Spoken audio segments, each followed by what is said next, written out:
স্বৈরাচার শেখ হাসিনা তার আয়না ঘরে নিয়ে মানুষকে কিভাবে নির্যাতন করে হত্যা করত, কিভাবে তাদের লাশ গুম করে দেয়া হতো জানাবো আপনাদের। আয়না ঘর থেকে ফিরে আসা কয়েদিদের মুখ থেকেই শুনুন কতটা নির্মম ভাবে মানুষকে হত্যা করা হতো। গায়ের লোম দাঁড়িয়ে যাওয়ার মতো বর্ণনা। সেলিম হোসেন আয়না ঘরে বন্দী ছিল, বেরিয়ে এসে সেখানকার বর্ণনা দিল। চলুন তার মুখ থেকে শুনে আসা যাক। আমার মনে হচ্ছে যে এখানে কত লোককে যে রাখা হয়েছে এটা অনুভব করার মতো না। এক একজনের লেখার হাতের স্টাইল এক এক রকম। আমাকে ডিজিএফআই ধরে নিয়ে আসছে, আমাকে ডিজিএফআই অ্যারেস্ট করছিল বাড়ি থেকে, এরকম অনেক লেখা। আর অনেকে আবার নাম্বার লিখে রাখছে যে যদি সম্ভব হয় আমার পরিবারকে কেউ বললেন যে আমাকে যেন খোঁজ করে, আমাকে সরকার এখানে এইভাবে বন্দি করে রাখছে। প্রাক্তন সেনাকর্তা হাসিনুর রহমান ওই আয়না ঘরে বন্দী ছিলেন। কি বলছেন তিনি, তার কি অভিজ্ঞতা শুনবো। সেনাবাহিনীতে 28 বছর চাকরি করেছিলাম, তারপর বরখাস্ত। আমি যেহেতু আগে চাকরি করছি ঢাকা শহরে, মিলিটারি পুলিশের অফিসার ছিলাম আর্মি এমপি ইউনিটের, তা আমি এলাকাটা চিনে ফেলি, স্থানটাও চিনে ফেলি। যে নতুন যে কমপ্লেক্স গুম হাউজের, সেটা হলো পাঁচটা করে রুম, প্রতি 5টা রুমের সাথে একটা করে বাথরুম।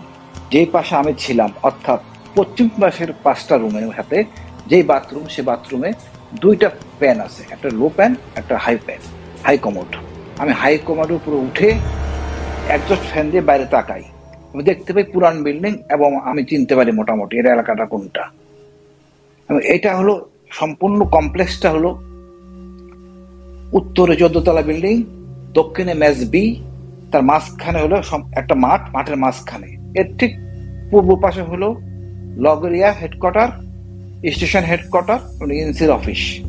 পশ্চিম পাশে হলো এমটি শেড, ডিজিএফআই এর এমটি শেড, এবং উত্তর পূর্ব কোণে হলো ডিজিএফআই এর মসজিদ।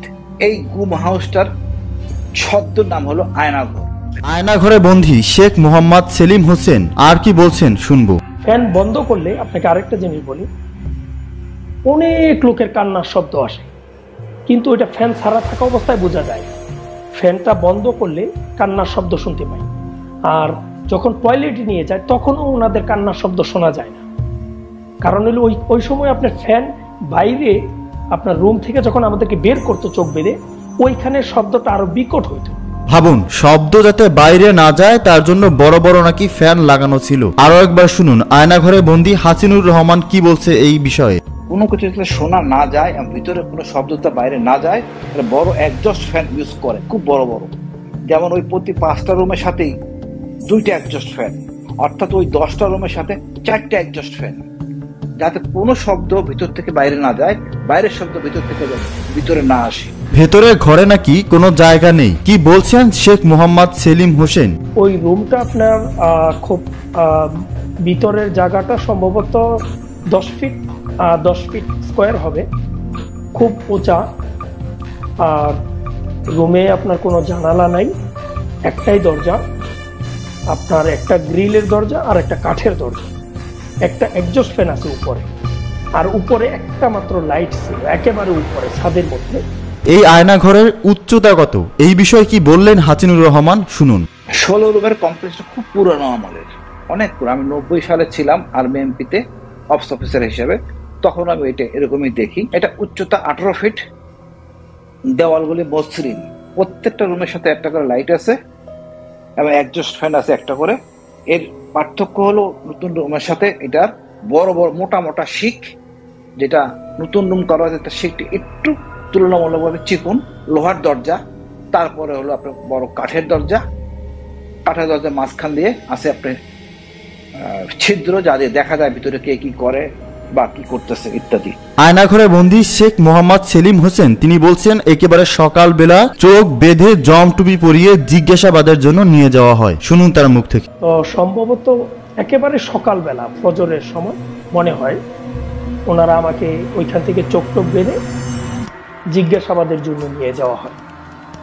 তো ওইখানে আমাকে একজন মহিলা জিজ্ঞাসাবাদ করে। তো উনি আমাকে জিজ্ঞাসাবাদ করলো আমার নাম, আমার টোটাল পরিচয়, আমি কি করি, সম্ভবত ISIL বা ISL পাকিস্তানের একটা গোয়েন্দা সংস্থার কথা আমাকে জিজ্ঞেস করলো। তো বললো যে পাকিস্তানের ISL ওইটার সদস্য নাকি আমি। তো আমি বলছি যে আমি এটার নাম শুনি নাই কোনোদিন। তো পরে ওনারা আমার বয়সটা নিয়ে মানে আমার নাম জিজ্ঞেস করলো, আমি বললাম শেখ মোহাম্মদ সেলিম। কোন দিক থেকে বাড়ি দেয় আমি অনুভব করতে পারিনি, বাট ডানে বামে মানে আমি এদিকে কাইতে হলে ওইদিকে বাড়ি দেয়, পায়ে বাড়ি দেয়, ডান পাশে বাম পাশে খুব জোরে জোরে মারে। তো আমিও খুব কান্নাকাটি করি, সব বিষয়ে জিজ্ঞাসাবাদ করে। তো আমার একটু চুপ করে রইলো ওনারা। ওই মহিলা হঠাৎ করে জিজ্ঞেস করলো, শেখ মোহাম্মদ সেলিম? আমি বললাম জি। বললো যে আপনি কখনো পঞ্চগড় গেছেন? আমি বললাম যে না। তারপরে জিজ্ঞেস করলো যে আমাকে সম্ভবত আপনার গোপালগঞ্জের যে কোনো একটা এরিয়ার নাম বলুন, যে আপনি গোপালগঞ্জ সম্ভবত কি জানি কোতোয়ালিপাড়া হয়তো এরকমই একটা নাম হইতে পারে, যে ওইখানে আমি নাকি বোমা পুঁতে রাখছিলাম শেখ হাসিনাকে হত্যা করার জন্য। আমি বলছি যে না, আমি ওই এলাকাতে কখনো যাইনি। এ বিষয়ে আয়নাঘরে 4.5 মাসের রিমান্ডে থাকা কূটনৈতিক মারুফ জামান তিনি কি জানিয়েছেন, এবার তার কথা শোনাব। ওরা বলে আমরা নাকি কিং অফ দ্য আন্ডারগ্রাউন্ড, আমরা মাটির নিচের রাজা, রাতের রাজা আমরা, আমাদেরকে চ্যালেঞ্জ করার কেউ নাই এই বাংলাদেশে, এই পৃথিবীতে। আমি যা করবো তাই করবো, আমরা এত পাওয়ারফুল, যা বলি তাই করবো। ডেড বডি রাস্তার পাশে গুলি করে ফেলা রেখে লাশ ফেলে আসবো, কত যে থ্রেট। তোর মেয়েকে গুলি করে দিব, তোর মেয়েকে যখন রাস্তায় বের হয় আস্তে করে ছুরিটা নিয়ে ঢুকাই দিব, এটা মাথায় বাড়ি দিয়ে রিক্সা দিয়ে যায় তো স্কুল ইউনিভার্সিটি যায় না, তাহলে জানতো কিন্তু আমার মেয়ে কী করে। আমরা এক মেয়ে ছিল, এক মেয়ে বাইরে ছিল। ওই মেয়ে ইউনিভার্সিটি যায়, ব্র্যাকে যায়, সিএনজি করে যায় তো সিএনজির রাস্তায় করে ট্রাক দিয়ে মেরে তোমার মেয়েরা মেরে ফেলবো। কথা বল, তোমার মেয়ে একটা তার একটা ছেলের সাথে বিয়ে ঠিক হয়েছিল, তার সাথে রিক্সায় যায়, রিক্সায় রাস্তা করে ছুরি দিয়ে হাইজেকার করে তোমার মেয়ের পেটে ছুরি ঢুকে টান দিব, একটা একটু বেশি করে টান দিব, কথা যদি না বলো। মানে এমন কোনো থ্রেট নাই তারা দেয়নি আমাকে, কন্টিনিউয়াস রিপিটেড। এভাবে করে তারা 4.5 মাস আমাকে যেখানে রেখেছিল প্রথমে, সেটাকে নাকি তারা বলে রিমান্ড সেল, 4.5 মাস রিমান্ড। তবে একদিন গেলাম, আমি বুঝলাম যে সিনিয়র মোস্ট অফিসার হবে এটা, হয়তো বা তারেক সিদ্দিকী হতে পারে বা ডিজিএফআই হতে পারে, ওই লেভেলের কেউ। সবাই দেখলাম খুব সার করতেছে, দাঁড়ায় গেছে। তারা আবার ভিতরে বড় ভাই বলে, করে কেউ বড় ভাই ডাকেন না, বড় ভাই সুপারভাইজার, তারপরে হলো উপরে আরও বড় ভাই, ওরা হলো খুব বড় ভাই। তো থাকতে থাকতে বললাম যে আপনাদের বড় ভাইয়ের বলেন না আমাকে ছাড়ার জন্য। বলে বড় ভাই তো পারবে না, বড় ভাইয়ের বড় ভাই আছে। আমি ওই বড় ভাইটা কে? বলে ওই বইটা যদি চায় প্রধানমন্ত্রী হয় তখন কী করবেন? আমি তো বলি প্রধানমন্ত্রীর সাথে আমার কী সম্পর্ক? বলে আপনাকে উনি আপনাকে এখানে আনাইছে। আয়নাঘর থেকে মুক্তি পেয়ে 10 বছর বন্দী থাকা অবস্থায় তার সাথে কি কি নির্যাতন করা হয়েছিল শুনুন তার মুখ থেকেই। টর্চার করছে, তো টর্চারটা এরকম, রাতের বেলা আমি বলি আসলে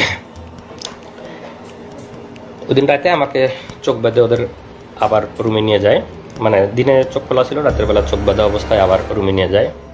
রুমে নিয়ে গিয়ে আমার এভাবে 2 হাতটা এরকম বাঁধে, এখানে হাত বাঁধে, আমার 2 পা বাঁধে, 2 পা এবং 2 হাত বাঁধে। আমার এই হাতের মধ্যে দিয়ে এই দিক দিয়ে একটা বাঁশ মতো ঢুকাই, আমি তো চোখ বাঁধা দেখতে পাচ্ছি না, বাঁশ মতো এরকম আড়াআড়ি ঢুকাই দেয়। এবং আমার পায়ের উপরে এখানেও আড়াআড়ি একটা বাঁশ মতো রেখে দেয়। তো 2টা বাঁশ, আমার পায়ের 2 পায়ের উপর আড়াআড়ি একটা, আমার হাতের উপর আড়াআড়ি একটা। আর এই 2 বাঁশের উপরে, মানে এই বাঁশের উপরে 2-4 জন, ওই বাঁশের উপরে 2-4 জন এরকম দাঁড়ায়, মানে রুটি বলার মতো, যেরকম মানে আমরা যেরকম বেলন দিয়ে রুটি বলি, এইরকম একদম চাপ দিয়ে এরকম বলতেছে। আমি তো চিল্লাই করছি। যখন চিল্লাচ্ছি তখন আমার মুখের মধ্যে গামছা গুঁজে দিছে, যাতে মানে চিৎকার বাইরে না যায়। আমার মুখের মধ্যে চিল্লাচ্ছি।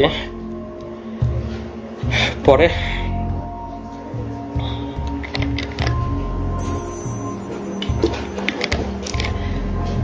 এভাবে প্রায় 15-20 মিনিট আমার উপর ভয়াবহ টর্চার চালায় ওরা।